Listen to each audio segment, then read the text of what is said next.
Folks, welcome back to NiteCap. And first off, I just want to say thank you to everyone, the viewers. The support on NiteCap has been overwhelming. As you guys know, this series, man, this show is about truth. It's about unearthing truth so we could have understanding, so we can just move forward as a people, as a society. And this guest, it was just a pleasure to have, Trina. I've had her on the show before, but it's always a pleasure to just have a strong woman's perspective on the show, because even after this conversation, it's like the book, what is it? Men are from Mars, women are from Venus. I'm really coming to terms with the fact that I think men and women were just really wired just totally differently. And in this conversation, you guys are going to understand and see why I say that. But I really appreciate Trina for just being open and being revealing so I can learn something, so men can learn something and women can be empowered. So the question is, if men and women, if we're so on opposite coasts mentally and emotionally, what is it gonna take for us to really understand each other? I'll be right back to try to answer that question. Enjoy. Just real people, real convo.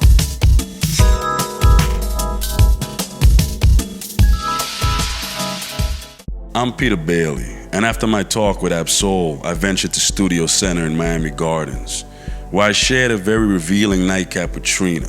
The legendary MC discussed her all-consuming sex appeal and the hurdle it places on her path to the painfully elusive happily ever after.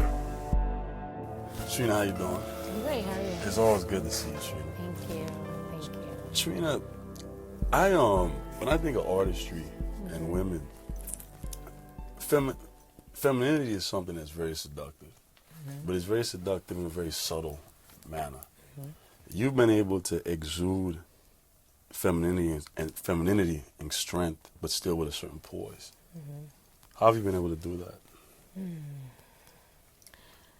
I don't know. I think it's just finding myself and who I really am, and just being able to maintain who I am.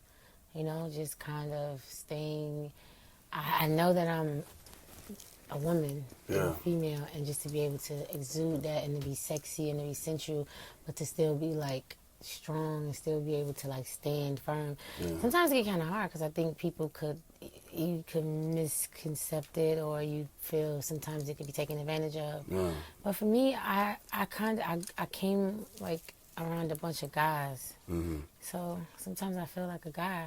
I know how to like be that tough skin, but I'm very submissive and very like relaxed besides that point. And that's what I want to talk about, that, right?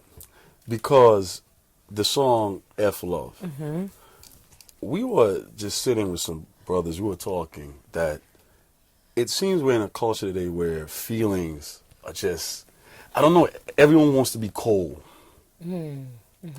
It's interesting that every time I sit with a woman, it seems you make your best music when you're an angry person. When you're, I don't know, I know that's a fair commentary, but you tend to make very good music when you're lashing out at something.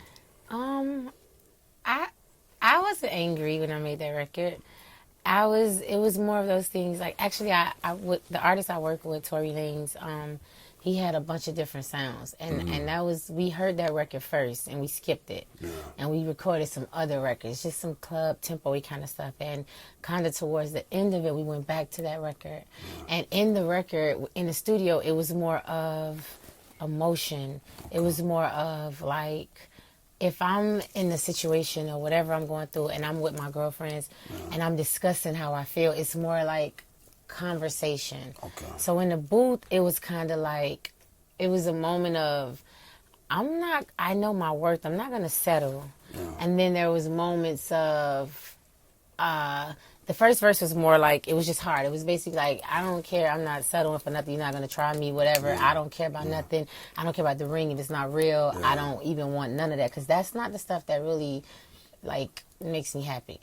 And then the second verse was more vulnerable, because it was more like, I'm fighting you to stay, but I really want to leave, and I know you're not really worth it, but I'm steady trying to make you get the point, and I really want to be here. I'm going to stay for the nightcap. I'm going to do whatever it takes, but I'm giving you all these chances, and you really just keep doing it. So it was one of those kind of things, like, that's real life relationship talk to me and my girlfriends. Yeah.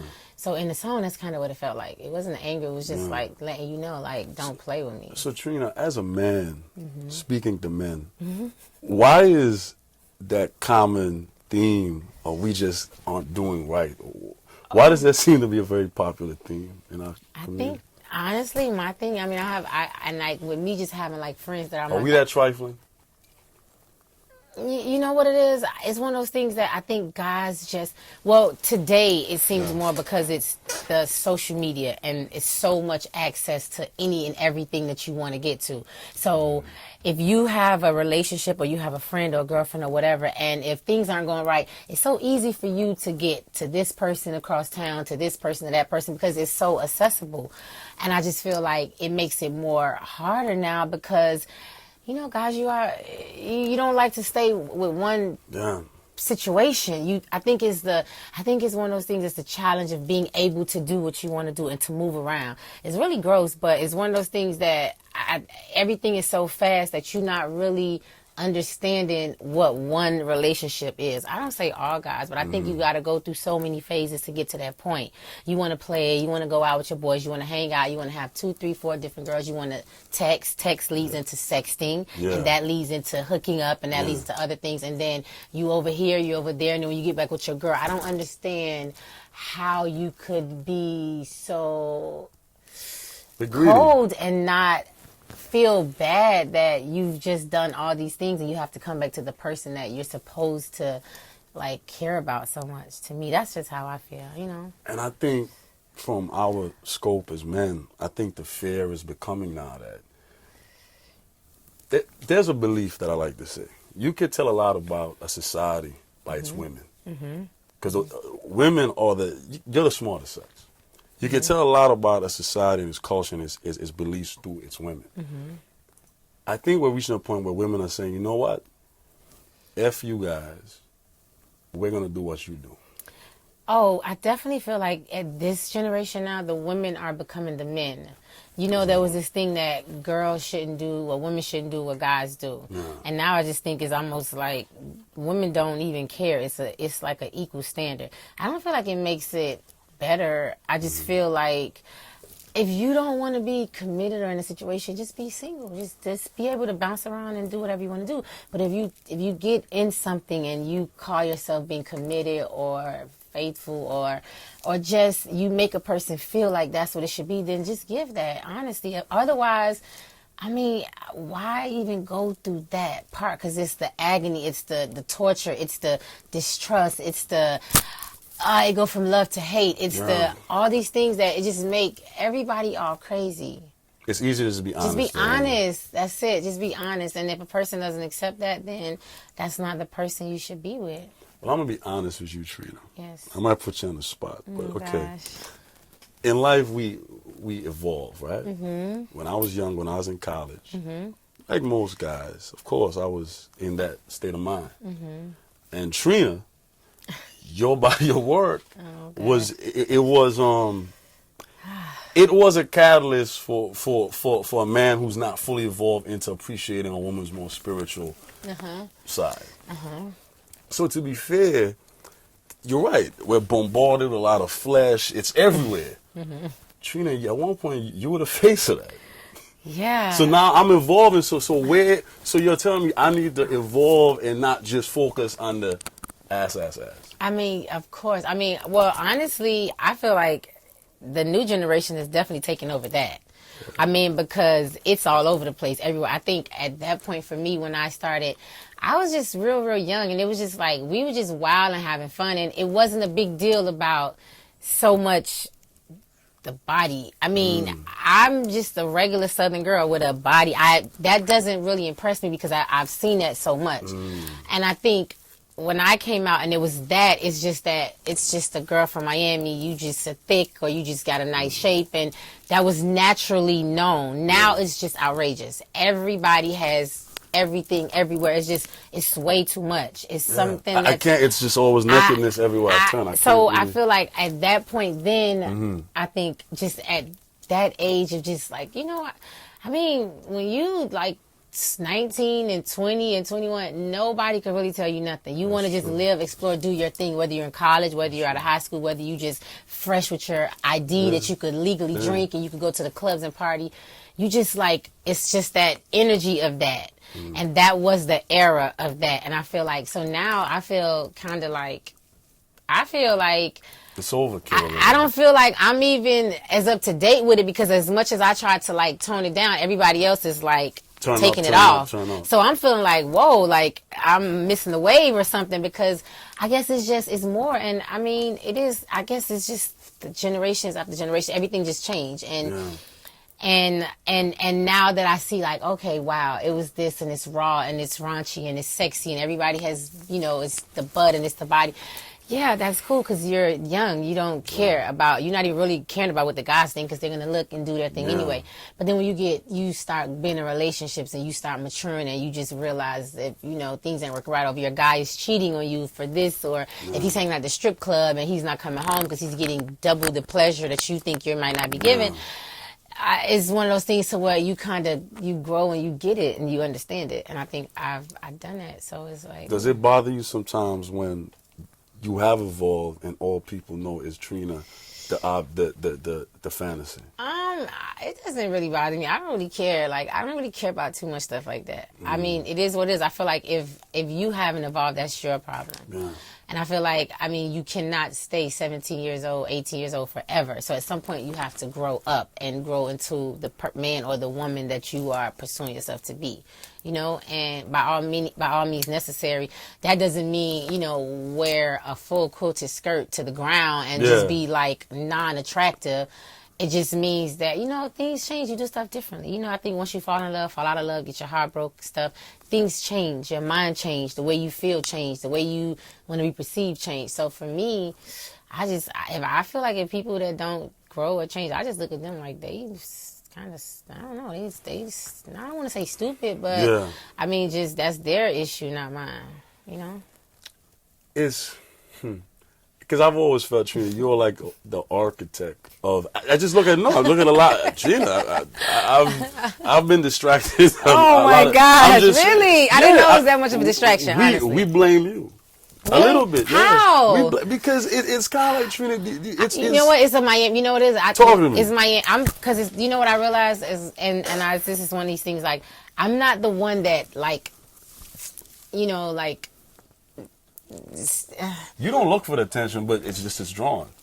And I don't know how to, I can't stop it. It's one of those kind of things like, there's the attention. If I feel like if you're fly and you got yourself together, then what's wrong with making sure you look that way when you step out? It's not like I walk outside in a bathing suit. I mean, but I do like how I look. I love you. I try to make sure it maintains that way. Yeah. And I think it's just Miami. It's a little less, clothing than other places. Down here too, and of course, it's like I'm not going to walk around in a jogging suit all day. It just doesn't make any sense. Exactly. So I just feel like before me, that was there was a lot of eras. It was the Luke era with the women that had all the bodies and all the spandex and everything was like all over the place, and people loved that.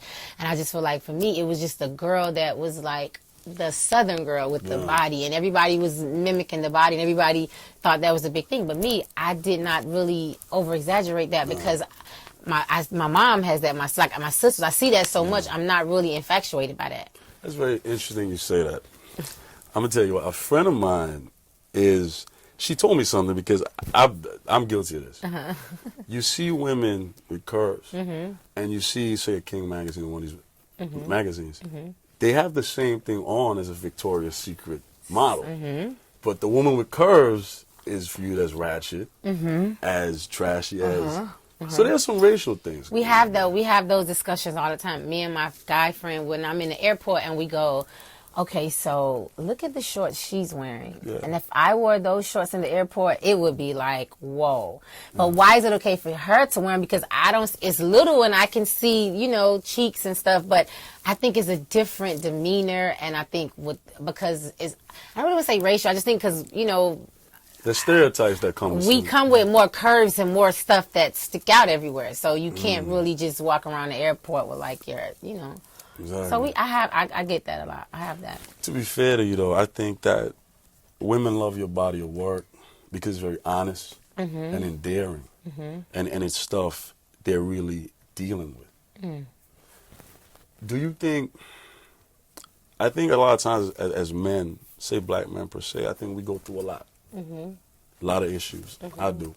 Do you think sometimes black women are in an experience where it's like you're not seen and that voice isn't heard almost, or sometimes you have to say, look, this is what I'm saying and you have to hear me right now? I think it's just kind of, I think black women are just aggressive, you know, and you deal with so much, you know, and you just, I know for me, I mean, it's always one of those things where you just, I mean, I think it's more outspoken and you don't really hold your tongue and what you say. You just say what you feel. And where, you know, different other women may be a little more like obedient.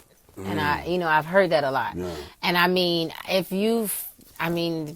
basically from a black household, you've heard screaming and yelling and shut up and sit down, and you've heard the things, so you have that aggression to like speak forward and say what you feel, and like I don't feel like nothing is wrong with that. I feel like so you think sometimes when we say it all the time in the barbershop, like you guys just hard to freaking deal with. You think that's an unfair? Trina, I think that's unfair only because I get it. I get both sides. Okay. I have a lot of different friends. Some of them are definitely unfair. I mean, it's definitely hard to deal with because I think you grow into being stuck into your ways. And that's the thing. I think as women and guys, I think it's the thing that makes the relationship or friendship or whatever not work, because you don't know, like, at what point are you pushing the buttons? At what point do you need to just, like, let me just be quiet and listen. Let's both just have a moment and let me hear what you say, you hear what I say, and then we come to some type of compromise in the middle. So when it comes to saying hard to deal with, I think it's more of, because you're not going to tell me what to do. I'm going to do my own thing. I'm going to have my own voice. I'm going to say what I feel. And I'm yelling over you. You're trying to get your point across. I'm screaming. And at the end of the day, neither one of us are really making it. We're not getting we definitely haven't got to the point that we're trying to make. And I think that's where we get the whole, you know, black women are hard to deal with. And it's just a cliche kind of thing. It is. I mean, there are some women, black women, that are hard to deal with. And there are some that are definitely compromisable and definitely worth dealing with because they're willing to, like, put the ego down and put the pride aside and just make it work if that's what they really want. It's just all about the person inside, you know? I mean, I could be really, really tough, but I'm very, very, like, submissive and very that vulnerability. I've always seen it. That's me. Also, I'm not gonna be a doormat. I'm gonna give 150%. And I mean, I was taught right from wrong. I'm very smart, and I just feel if I'm giving all of me, I can tell if you're not giving all of you. And if you're not, there's no need for us to do whatever it is that we're doing, because I'm not gonna settle for that. I don't care who you are, what you do, whatever. I do not care. I walk away from the fire. You have your own, though. And that's the thing. In my mind, I don't know how to be the person to allow you to run over me or Trina, take you're control. not good at stroking a man's ego, is what you You know what? I take that as an in-between. Yeah, it depends. It depends on the situation. It depends on where we at. You know, that's a big trust factor for me. You know, and how does one get past heartbreak, Trina?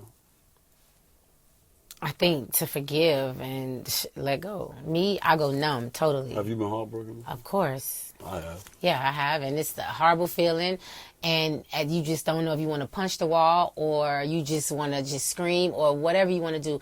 And I mean, me being a person that's in the public, like the light, you have to kind of find a place within yourself to run away from that. run away from the media, run away from the people, run away from the fans, run away from everybody that wants you to do what they want you to do, or believe you should do it the way they believe. Because nobody knows when all the lights go off and the cameras, or however, what you are really going through, or how you are dealing with what you're dealing with. Because you got to smile when you don't want to smile. I know you got to take pictures. You got to be nice to fans. You just can't be a jerk. You got to sit with me and answer all these questions. Yeah, and if I really be like, you know what, I don't really want to talk about that. But it's those things that you have to like, it's a part of the job, but you just have to know how to deal with it, and me and heartbreak is, I've been heartbroken, and it's been so hard when I feel like I hate this person, I'm never going to speak to you ever in life. And then I realize, like, you're not even that important. When I get out of the situation, I go back to like, I really thought I wanted to be out of this a while ago, but I guess it happens when it happens for a reason. And that's just how it is. And you get time, it heals everything. You get over it. You laugh again, you smile again, you meet somebody new, you just, love starts all over. It's just one of those. And you give it that same 100, that high school reckless abandonment. You still keep believing. Because I don't ever want to become him. I don't want to ever become what broke my heart. I don't want to ever become bitter. I don't want to ever feel like every man is the worst person in the world and there's no love. I don't ever want to feel like that, because nobody wants to be 85 years old and lonely without love. I know I don't. Totally. Yeah, we that's why it just seems though like people say you're in your feelings, What I think people have to understand is very courageous people can show their feelings and show their emotions. Feelings is a great thing because you're human. If you didn't have feelings, then you'd be a robot or you'd be this wall. And I think only people that don't show feelings are those that are insecure. That's the thing to me, because only insecure people have so much to hide. We're all human. We all laugh. We all get happy. We all sometimes get sad. And as women are more emotional, they do emotional things. They cry, but men cry too. There's no difference in us and the things that happens up here. So I don't feel like that. I feel like it's not in your feelings. You have feelings for a reason. And to show them and to let it go and to be stronger and to understand why you're in that situation, I think allows you to get better, because then you become like just some old, bitter, you miss out on a lot person. In life. You just start being this, just being an idiot, basically. I missed out on 2 very good women. Oh, yeah? Because someone that hurt me. And you refused to allow love to come in. You refused to start over because you were so struck and hurt by this one person. Indeed. Yeah? Indeed. I've met guys like that. And it's the most horrible thing. With all this to deal You do not want to hear that. I do not want to hear your broken story that you cannot get past this woman that broke your heart. We all have been through it. Get over it and start life again. And that's why you're living. I think anybody that doesn't want to do that is dead. You might as well already be dead, because there's no reason to live unhappy and to live so like cold in this world full of life and happiness and laughter and love. Is such a beautiful thing. Where does God play in that whole That's the Trina most. dichotomy? That's the most important thing to me, because I think everything I do is through that. Because I feel like sometimes as a woman, I'm like not married, don't have kids, only have me as a responsibility. And a reason for that is because I think, I don't know, it's so many things I'm afraid of. With that. So I always say, I think God, this is what God has for me. This is my life is this way because of a reason. And I've been in situations, where I was in a great relationship. I thought I was getting married. I thought I was having a baby. And it went from that to a disaster. And I felt like, why would God do that to me? And then I felt like, well, don't ask why. Those are the things that I was taught. You should never ask why. So you just constantly, I pray, and I just always have this thing that every single day, this is my karma. This is how I start my day. This is how I end my day. Is with this being. And regardless of what happens throughout the day, this is the one thing that I always depend on, no matter what. No matter whoever's there, who's not there. If I'm smiling, laughing, crying, I'm laughing, I'm praying, I'm crying, I'm praying, I'm performing, I'm going to sleep, I'm meeting somebody new. I'm just praying that you're not the evil person that's sleeping with the enemy or something. It's so many different things that come into my life when it comes to that. And I don't know. I'm not the person that go to church every Sunday. Yeah. I'm just a person that I believe in God. And I just believe that I don't feel like I could last this long or be this far in my life if it was not for that. It's so many times I felt like it's over. I don't even understand why do we live on this world? It's so evil and it's so destructive and it's so hateful. I think about that all the time. And then I realize, I mean, I'm not questioning that. You know, I wake up and I wake up for a reason. I mean, people don't wake up, and that's for a reason. So it's one of those things that I let it go, and I leave it today. I don't really question. I just believe. Because I mean, yeah. To be fair, I look at Ferguson. I look at the kid shot. I look at, you drive through inner city areas in America, and Trina, let's be honest. Sometimes I'm a pastor's son, and sometimes I think to myself, is all this religion stuff they're telling us to keep us appeased and keep us smiling while we're suffering? Yeah, that's a good question, because realistically honest, it's one of those things to where what is suffering is everybody suffering from some type of way, in some type of form. There's suffer. And no matter how good things may be or how it is, they're still suffering. Or somebody around you, somebody is suffering. And like, okay, so the Ferguson, this whole, I just went through this last weekend. Like, my little cousin got killed in the middle of the inner city for no reason whatsoever. He's not a guy that hangs on the streets. He's not a guy that do anything. He's a guy that got on a bicycle and rode to a store. Came from the store and ended up in a shootout in the middle of a gunfire. And I'm performing on stage, and I get a phone call, and all I could think of is, I don't know what they're talking about. I'm totally numb. I get off the stage, and I call back to say, what's going on? I want to speak to him. And they say he's not here. And there's the thing that happened that everybody just leave. The fans, the VIP, I can't function. I'm screaming because I don't understand why. And why do you believe so hard? Or why is God this perfect thing? And why would he take him away? Like, for what reason? And I go to the thing that, okay, I'm a person that, I'm a Sagittarius, so you can't just tell me anything. I'm a Virgo, I'm a digger. I'm going to deep, I'm going to research. And I'm thinking, well, I believe that, we all have to leave at one day. We don't know when. You're born one day, you leave one day. And you don't know whether you're sleeping, whether you're driving, whether you're standing up, whether you're at a concert, whether you're in the bed with your wife or husband or whatever. It's just, that's what has to happen. So to question why he left that day, I don't know.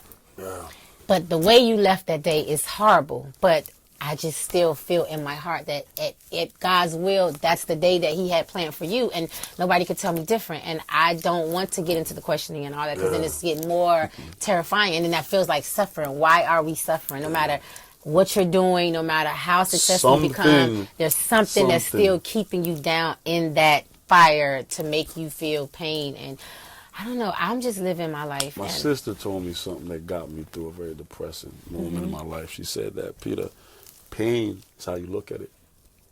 It's how you look at it. It doesn't have to be pain. It's just how you interpret it.